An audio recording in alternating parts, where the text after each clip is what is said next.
All right, hello everyone. Here we are back for hole number 2 of the Master Division. And, I have the same bag setup that I had on the first hole. The main focus that you're going to want on this hole, you're going to want a long sand wedge. You're going to want a long rough iron. And aside from that, we're just going to go with a short iron or long iron approach. For your long iron, you'll want to bring something with some backspin, Saturn, Tsunami, being probably the top choices for a tailwind situation like this. What I suggest for this hole would be to go with a berserker ball and just try to beat it down here kind of as far as possible.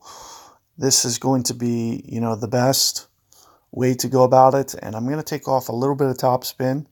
You should be able to definitely model this with an Epoch 5 or Epoch 6 without question. I mean, it's the same shot. So one of the things that I just want to make note of is you'll see that I'm kind of aiming more towards the right of center of this fairway. And then when I put all this curl on, it should help bring it back a little bit over towards the left. So if you were to extend the line and just kind of point it in the direction of this fairway, it might look like with the line extension, and you can see that I got up here to the end, even with that little topspin. So, you could probably even use a little bit better wind resistance ball if you wanted. A gear ball there would also be doable. And this is going to be one of the only opportunities, the really good opportunities that you get on this entire setup. So you really do want to take advantage of this one.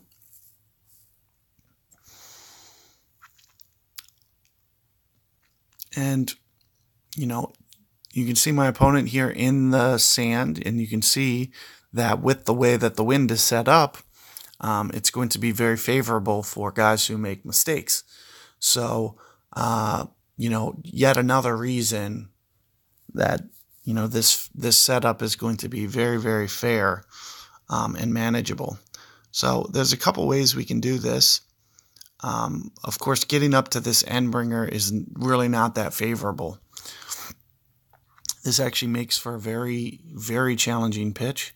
So staying off the power a little bit will make this shot just a little bit easier, in my opinion.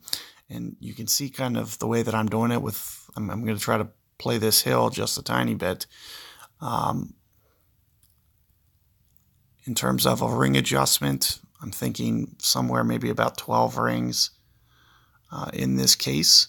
And, if I make a mistake and it's way off, which it doesn't look like it is, it looks like I missed by about a ring.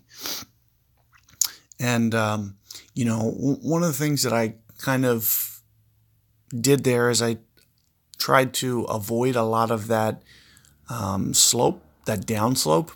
When you land on that downslope, especially with a side wind, it can be very, very challenging to get it to actually roll out the way that you want. And you could see that my ball guide wasn't really showing me everything that I needed. But you can see, especially, hitting that shot, how many rings that you went and what the wind was. And you can kind of get a general idea of, what it's going to take. You can see that I was relatively close. I was probably about a ring to 2 rings light, so it's something that you can use for your second attempt. You can't really memorize how many rings you went because the wind can change very drastically. It could be with 13.7, it could be 16.1. So with that range of wind for a berserker ball, you can't really memorize how many rings you need to go, but what you can try to memorize is you can say, okay, I went 12 rings on a, how many, was that 15? So, that equates to what, like 0.85 per ring or something? Or per mile per hour, I mean. So it's just something that you can use as kind of a guide for you to get honed in on. And let's take a look at this. So it looks like I'm going to be relatively close to mid club here. And we're just going to try to use this backstop. And I know I probably want to go at least 8 rings here, 9.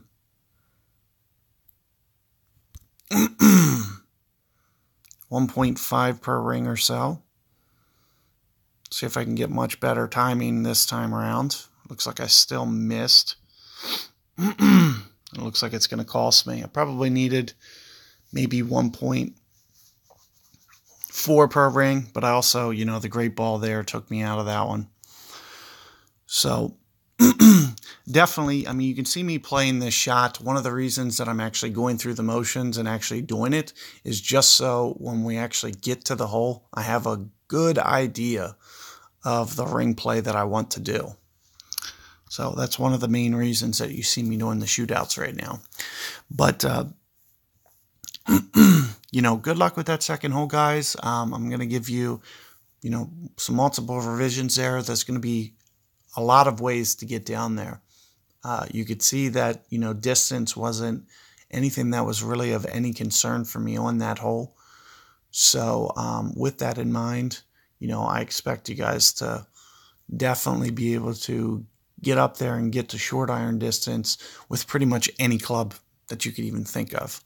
So good luck there, and catch you guys for hole 3 coming up.